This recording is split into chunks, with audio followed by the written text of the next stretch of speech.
брат заснял. Вас видно? Здравствуйте, мне надо купить.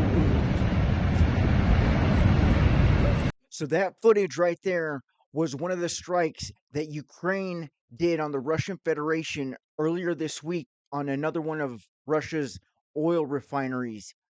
But if I'm being honest, that news is so minor compared to the bombshell that Trump put out this week, giving President Putin an ultimatum so they could finally bring this conflict to an end. But before I get into that, if you wouldn't mind hitting like and subscribing. Oh, and I can't forget comments. Those are my favorite for sure. But yeah, let's get into it.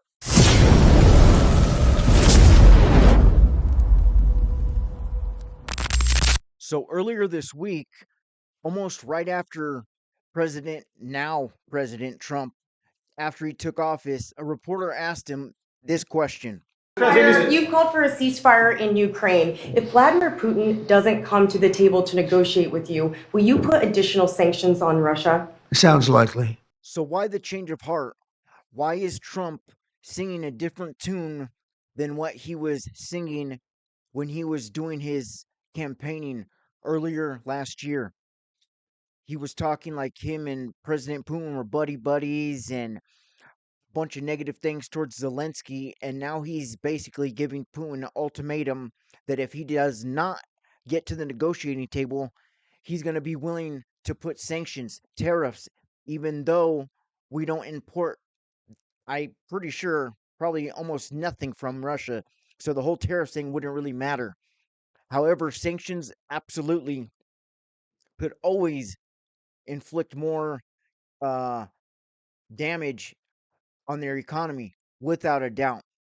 And he's willing to put some sanctions that are more severe than obviously Biden was willing to do during the past 3 years. So, what's with the change of heart?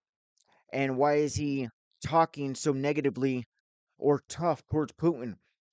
And I'm pretty sure the fact that Trump doesn't need, um, and now this may sound crazy to some, but it's a known fact that the Russians are always meddling in our elections. And they have been, since 2016, been known for meddling in on Trump's behalf. So Trump doesn't need him anymore. He's president. It's not that big of a deal that um he is going to be tough on them anymore. He got what they needed from them, and that is the Russian bots and all of the ways they've been able to interfere in our elections and putting out misinformation. Most important thing to him is his image to the world, that he is the master of the world, if you will. But he is calling now on Saudi Arabia, OPEC, to lower oil prices because he believes that that will be another way to bring this war to a conclusion finally.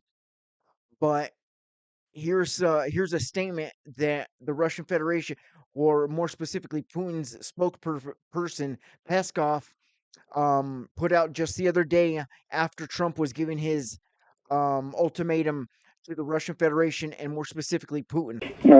Нет, этот конфликт не зависит от цен на нефть. Этот конфликт происходит из-за угрозы национальной безопасности Российской Федерации, из-за угрозы русским, которые живут на известных территориях, и из-за нежелания и полного отказа американцев и европейцев прислушиваться к озабоченностям России. Now, is it just me, or does it seem that the Russian Federation, Putin, Peskov, all of them just always change the reasons for why they invaded Ukraine and why the war is still going on? First, it's they want to change the Kyiv regime. They want to get Zelensky out, saying he's illegitimate. That they're trying to save Russian-speaking people in the Donbass and in Luhansk, and I mean, then they want the Americans and Europeans now to hear their concerns. I mean, their reasons are always changing, they're always evolving, and they're all bullshit. I guess you could say it, to put it bluntly. So hopefully Trump is gonna see right through this. He's not gonna be buying all their BS and simply falling. They were uh so they were oppressed and all this other bogus stuff that they keep on saying of why they invaded Ukraine. None of it is legit. None of it is right. They are absolutely in the wrong for what they did. They have impacted millions and millions of people's lives because of their um dumb reactions, or dumb actions. I'm sorry, not reactions. Their actions. uh but regardless of what they're saying, hopefully Trump isn't going to fall for it, and he's going to see right through their foolish speaking lies when they do finally meet in the near future. But jumping on to a different subject, right after Trump put the statement out about bringing Putin and the Russian Federation to the negotiating table, he also put out an executive order to stop all aid to Ukraine for 90 days.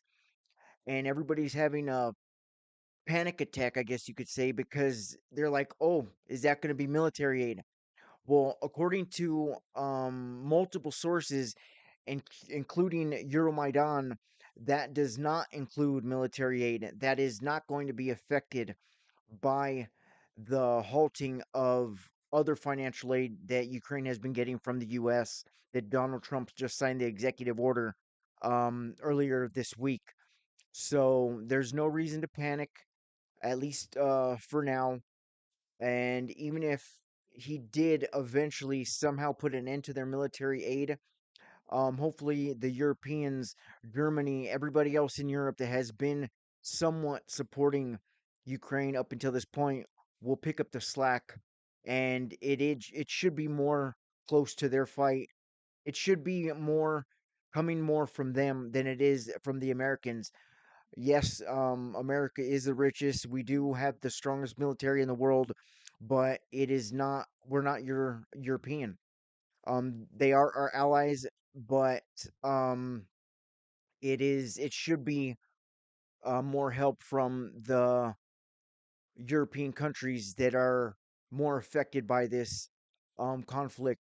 But let's hope it just doesn't get that far, and let's see how this week plays out. It seems like now that Trump's in office now, there's a lot of surprises that have been happening so far. So, anyways, we'll see what happens. And yeah, other than that, I guess you guys have a great rest of your week. And please don't forget to hit like, subscribe, and drop some comments. And I'll see you guys in the next one. Bye.